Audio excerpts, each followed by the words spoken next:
Fellow Kenyans, on the 9th of August of 2022, Kenyans participated in an election that ushered in new leaders at all levels of our governance realm.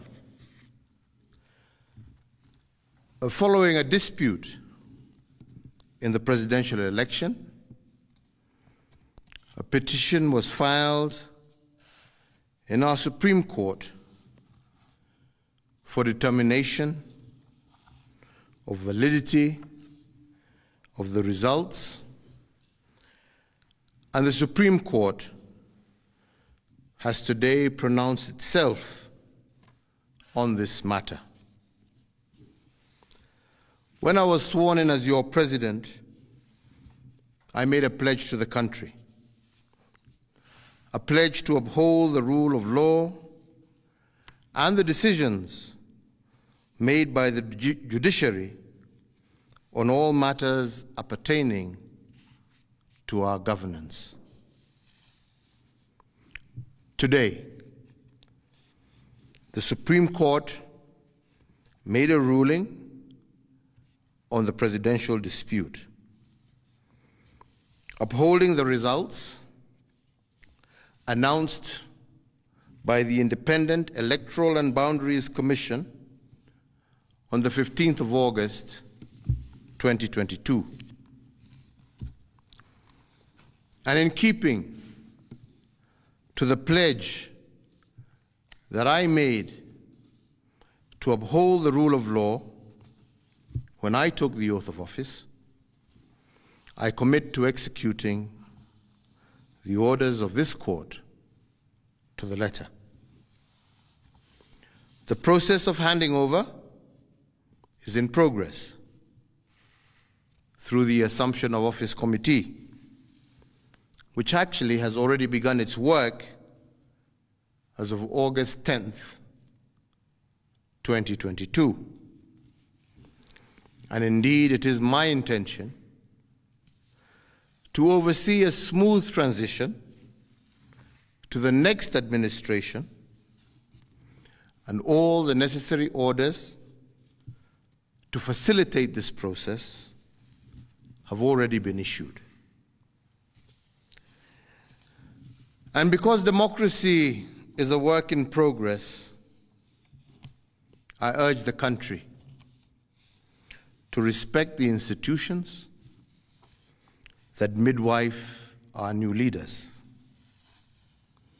And in doing so, I also urge citizens to constantly put them under scrutiny, for this is the civic duty of every single Kenyan.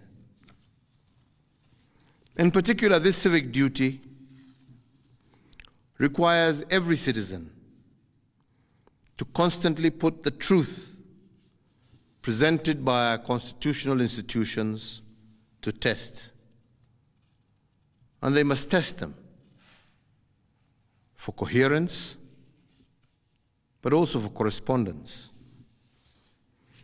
They must constantly scrutinize the coherence of the truth given by these institutions, and to ask themselves whether the truth has been coherent from one election to another. Has there been a consistent pattern that is acceptable to our democratic ethos?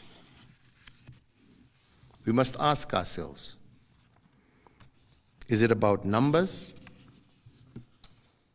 or is it about process? Which of these two is it? And can our institutions rule one way in one election and another way in another election without scrutiny? I do invite you, Kenyans, to keep vigil, and indeed to hold all institutions to account.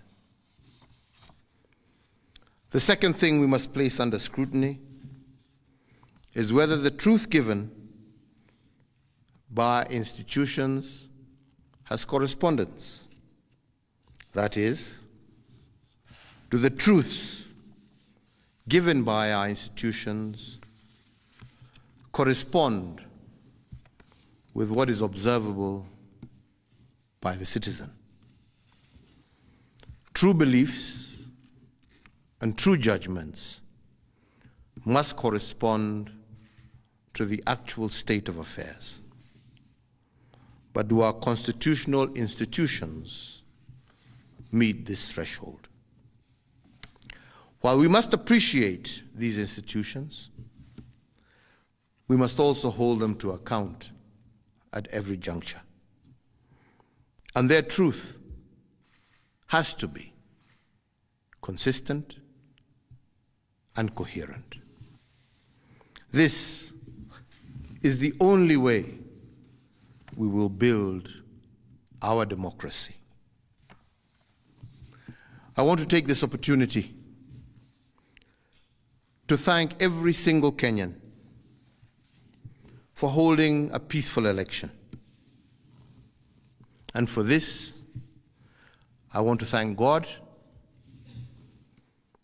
and I want to thank our political parties, but I also want to thank every single individual Kenyan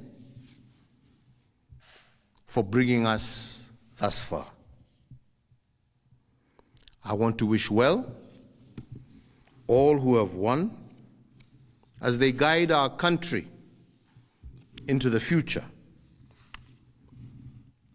And I thank you all for the opportunity to serve, and I say, may God bless you all, and may God bless this great Republic of Kenya.